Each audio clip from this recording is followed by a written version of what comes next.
ഈ ജംഇയ്യത്തുൽ ഉലമയുടെ കാവലാളായി ഞാൻ ഇരുന്നൊന്നും മരിച്ചാൽ അക്ഷര കേരളത്തിന്റെ രക്ഷയുടെ എൻ്റെ പൊന്നുമക്കളായ ഉലമാക്കളൊക്കെ എത്തുമല്ലോ. പകരം വെക്കാനില്ലാത്ത ഒരു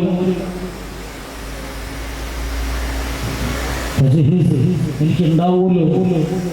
ആ ഒരൊറ്റ ആഗ്രഹം, ആഖിറത്തിന്റെ ആഗ്രഹം മുന്നിൽ വെച്ച് ജീവിച്ച് അല്ലാഹു സമ്മാനിച്ച വലിയ വിജ്ഞാന സമ്പത്ത് ലോകത്തിന് അവിടെ നിന്നും മടിക്കാതെ സയ്യിദ് മുഹമ്മദ് ഉസ്താദ് പറഞ്ഞ പോലെ തപസ്യായ ദർസി ജീവിതം കൊണ്ട് സമ്മാനിക്കുമ്പോൾ അല്ലാഹു മറിച്ച് ലോകം കൊതിക്കുമാറ് അത്ഭുതകരമായ തെളിച്ചമുള്ള എല്ലാവരെയും കൊതിപ്പിക്കുന്ന ഒരു മരണം കൊണ്ട് അല്ലാഹു സമ്മാനിച്ച മഹാനുഭാവൻ. ആ മഹാനുഭാവൻ ജീവിതത്തിൽ ഒരുപാട് കറാമത്തുകൾ അനുഭവിച്ച ഒരാളാണ് ഞാൻ. ഒരു പക്ഷേ ദക്ഷിണക്കാരായ നമുക്ക് ഞാനടക്കം എൻ്റെ കാര്യം എനിക്കറിയുള്ളൂ, ജീവിച്ചിരിക്കുമ്പോ മുതലാക്കാൻ പറ്റിയില്ലല്ലോ എന്നൊരു ഖേദത്തോടെ ഞാൻ പറയട്ടെ. ബഹുമാനപ്പെട്ട ചേലക്കുളം ഉസ്താദ് വഫാത്താകുന്നതിന് 6 മാസമോ 1 വർഷം മുമ്പ് കാലം ഓർക്കുന്നില്ല. ബഹുമാനപ്പെട്ട അലിയാദ് കുഞ്ഞ് ഉസ്താദുകളും മരണപ്പെട്ട അവിടെ മയ്യിത്തടയ്ക്ക് ദുആ കഴിഞ്ഞ് പിരിയുമ്പോൾ സ്വാഭാവികമായും ചേലക്കുളം ഉസ്താദിനെ എവിടെ കണ്ടാലും എൻ്റെ ബറക്കത്തിന് വേണ്ടിയിട്ട് എന്തെങ്കിലും ഒരു ഹദിയ കൊടുക്കുന്ന ഒരു ശീലം എനിക്കുണ്ട്. ഇപ്പൊ കൊടുത്തുകൊണ്ട് പറയല്ല കേട്ടോ, വിഷയം പറയാം. അന്ന് എന്നും സന്തോഷത്തോടെ സ്വീകരിച്ച് എന്നെ കൈ നെഞ്ചിലോട് ചേർത്ത് വെച്ച് ദുആ ചെയ്ത് പിരിക്കുന്ന ആ മഹാനുഭാവൻ അന്ന് ഞാൻ മാറുമ്പോൾ എൻ്റെ കൈയൊന്ന് മുറുകെ പിടിച്ചിട്ട് ഇർഷാദ് ഉസ്താദും മുജീബ് ഫാറൂഖി ഉസ്താദൊക്കെ അടുത്തുണ്ട്, മുറുകെ പിടിച്ചിട്ട് എന്നോട് പറഞ്ഞു, തങ്ങളെ ഇനി നിങ്ങൾക്ക് ഒരുപാടൊന്നും എനിക്ക് തരാൻ കഴിയില്ല, ഇനി എനിക്ക് വേണ്ടത് ഇതൊന്നുമല്ല, നിങ്ങളുടെ ദുആയ. അവസാനം ബഹുമാനപ്പെട്ട സയ്യിദ് ഉസ്താദ് ചേലക്കുളം ഉസ്താദ് എന്നെ കാണണമെന്ന് പറഞ്ഞ് ഓടിയെത്തുന്ന ആ രാത്രി വേദനയോടെ ആ കട്ടിലിൽ ചെരഞ്ഞു കിടന്നിട്ട് എൻ്റെ കൂടെ ഇരുന്നവരോട് പുറത്തിറക്കാൻ പറഞ്ഞ് എൻ്റെ കൈ നെഞ്ചിനോട് ചേർത്ത് വെച്ച് മന്ത്രിക്കാൻ പറയും. ഒരുപാട് മന്ത്രിച്ച് കഴിയുമ്പോൾ ആ കൈ നെഞ്ചോട് ചേർത്ത് പിടിച്ചിട്ട് അപ്പോഴും എന്നോട് പറഞ്ഞത്, തങ്ങളെ ഇനി എനിക്ക് വേണ്ടത് നിങ്ങളുടെ ദുആയ. അല്ലാഹു ആ ഭാഗ്യം എനിക്ക് തന്നു. എല്ലാ ദുആകളും അല്ലാഹു എനിക്ക് അവിടത്തേക്ക് വേണ്ടി ദുആ ചെയ്യാൻ ഭാഗ്യം തന്നിട്ടുണ്ട്. അതുകൊണ്ട് ഒന്നുകൂടി ബഹുമാനപ്പെട്ട ചേലക്കുളം ഉസ്താദ് പറഞ്ഞത് എനിക്ക് ഈ സദസ്സിൽ പറയേണ്ട അനിവാര്യ ഘട്ടമായതുകൊണ്ട് പറയാം. പലരും പല വിഷയങ്ങളും ഒരു അറിഞ്ഞോ അറിയാതെയോ ഒക്കെ ഈ പ്രസ്ഥാനത്തിന് കുതിര കയറുമ്പോ ബഹുമാനപ്പെട്ട ചേലക്കുളം ഉസ്താദ് ദുആ ചെയ്യുന്ന കൂട്ടത്തിൽ എന്നോട് പറഞ്ഞ ഒരു വാക്ക് വല്ലാഹി സത്യപ്പെട്ട് ഞാൻ പറയാം, തൊടിയൂർ ഉസ്താദ് നമ്മുടെ പ്രസ്ഥാനത്തിന്റെ അടിവേരാണ്. ഞാൻ പ്രസിഡന്റായി കയറുമ്പോ എന്നെ പ്രഖ്യാപിക്കുമ്പോ ഞാൻ പറഞ്ഞ ഒരു വാക്ക്, തൊടിയൂർ ഉസ്താദുകൾ സെക്രട്ടറി ആയാൽ മാത്രമേ ഞാൻ പ്രസിഡന്റ് ആവുള്ളൂ. അങ്ങനെ പറയാനുള്ള കാരണം ഒന്നേ ഉള്ളൂ, ഈ പ്രസ്ഥാനം നിലനിൽക്കണമെങ്കിൽ ആ മഹാനുഭാവം വേണം. ഞാൻ ഇപ്പോഴും എൻ്റെ ദുആകളിൽ അല്ലാഹുവേ തൊടിയൂരിന് ആഫിയത്ത് കൊടുക്കണേ എന്നാണ് ദുആ ചെയ്യുന്നത് എന്ന് പറഞ്ഞതിന് സാക്ഷി ഞാൻ. അത് വഫാത്തിന്റെ അന്ന് തിരിച്ചു പോകുമ്പോൾ വണ്ടിയിൽ വെച്ച് ബഹുമാനപ്പെട്ടവരോട് ഞാൻ പറയുകയും ചെയ്തു, അല്ലാഹു ആഫിയത്തുള്ള ദീർഘായുസ്സ് കൊടുക്കട്ടെ.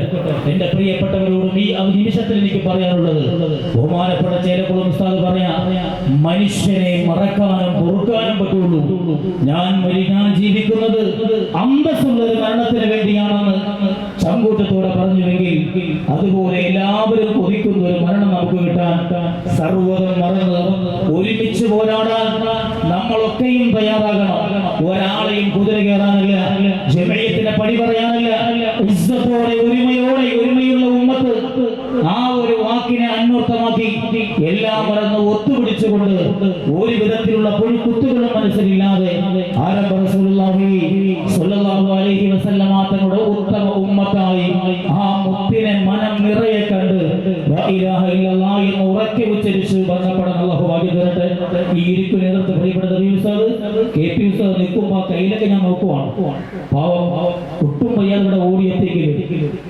കെ.പി. ഉസ്താദ് പറയും, മന്നാനിയുടെ ആദ്യത്തെ പ്രസിഡന്റായി ചേലക്കുളം ഉസ്താദ് എത്തുമ്പോൾ ഞാൻ അവിടെ മുദരിസായി വരുമ്പോൾ ഞങ്ങളൊക്കെ തങ്ങളെ മുത്താലക ചെയ്തൊക്കെ ക്ലാസ് എടുക്കും. ഉസ്താദ് എവിടെ പോയാലും ഓടി വന്ന് നേരത്തെ ദറസിന്റെ അങ്ങോട്ട് ഇരുന്നാൽ എവിടെയാ നിർത്തി അവിടെ നിന്ന് തുടങ്ങുക. ആ മന്നാനിയെ വളർത്താൻ വേണ്ടിയിട്ട് തലയിലൊക്കെ സാധനം വാങ്ങി ഒറ്റയ്ക്ക് ആരുമില്ല ആരുമില്ലാത്ത സമയത്ത് ചുമന്നുകൊണ്ടുകൊണ്ട് ആ പ്രസ്ഥാനത്തെ നയിച്ച ആ മഹാവീരൻ അള്ളാഹു അവിടുത്തെ ദറജ ഏറ്റി കൊടുക്കട്ടെ. എല്ലാവരും ആ പ്രിയപ്പെട്ടവരുടെ ഏറ്റവും വലിയ ഇഷ്ടപ്പെട്ട ദിക്റുണ്ടായിരുന്നു ബിസ്മില്ലാഹിർ റഹ്മാനിർ റഹീം ലാ ഹൗല വലാ ഖുവത ഇല്ലാ ബില്ലാഹിൽ അലിയുൽ അദീം. ഏതെങ്കിലും മഹല്ലുകളിൽ ഏതെങ്കിലും ദിക്ർ ഹൽക്കകൾ ഇല്ലെങ്കിൽ ഇത് 100 വട്ടം തുടങ്ങിയാൽ അത് അവിടത്തേക്ക് സന്തോഷം, അവിടത്തെ നവറും നസ്റും ഒക്കെ നമുക്ക് കിട്ടാൻ സന്തോഷം. അത് ദക്ഷിണയിൽ ഇന്ന് വരെ കഴിഞ്ഞു പോയ പ്രിയപ്പെട്ട മൂസ ഉസ്താദ് അടക്കമുള്ള വരെയുള്ള സർവ്വ നേതാക്കളുടെ ഭാഗത്തിലേക്ക് അത് ഹദിയ ചെയ്ത് ദുആ ചെയ്താൽ അള്ളാഹു നമുക്ക് അതൊരു ആത്മീയ മുതൽക്കൂട്ടായി മാറും. ഒന്നുകൂടെ ഞാൻ പറയാം, നിസ്കാരവും ഇബാദത്തും ഇതുപോലെ തപസ്സാക്കി ജീവിതമാറ്റിയ ഒരു ഉസ്താദ് നമ്മൾ കാണാൻ കഴിയില്ല. നമുക്കറിയാം ഷഹീനാദ് മുസ്ലിയാർ ഉസ്താദിന്റെ ഏറ്റവും പ്രിയപ്പെട്ടവരാ. ആ ഷഹീനാദ് മുസ്ലിയാർ ഉസ്താദ് കൂടി ഒരിക്കൽ തിരുവനന്തപുരത്തേക്കുള്ള പരിപാടിക്ക് കൊണ്ടുവരുമ്പോൾ സുബഹിക്ക് ബാങ്ക് വിളിച്ചു കഴിഞ്ഞ് അടുത്ത ഹൈവേ ആണല്ലോ, വരുമ്പോൾ ചിലപ്പോൾ പള്ളി കാണും, ചിലപ്പോൾ പള്ളി കാണുമ്പോൾ കണ്ണു വാങ്ങി പോകും. അങ്ങനെ വിട്ട് പോകുമ്പോൾ പരപരാന്ന് ഇങ്ങനെ വെളുത്ത് വരുമ്പോൾ ഉസ്താദ് വാശി പിടിക്കാണ്, മോനെ നിർത്ത്, എനിക്ക് ഇറങ്ങണം, നമസ്കരിച്ചേ പറ്റൂ. അപ്പോ സ്വാഭാവികമായും പള്ളി മുന്നിൽ കാണാൻ ഉസ്താദെ മുന്നോട്ട് പോകട്ടെ എന്ന് പറയുമ്പോൾ ഞാൻ ഇപ്പൊ ചാടുമെന്ന് പറഞ്ഞ് ഡോറ് തുറക്കുകയാണ് മഹാനായ ചേലക്കുളം ഉസ്താദുകൾ. അവിടെ ഷഹീനാദ് പോലെ ഇവിടെയുണ്ട് സാക്ഷിയാ. അവിടെ നിർത്തിയിട്ട് തന്നെ ആ തലയെക്കെട്ട് വിരിച്ച് അതിൽ സുബഹി നമസ്കരിച്ചിട്ടല്ലാതെ അവിടെ നിന്ന് യാത്ര തുറന്നിട്ടില്ല.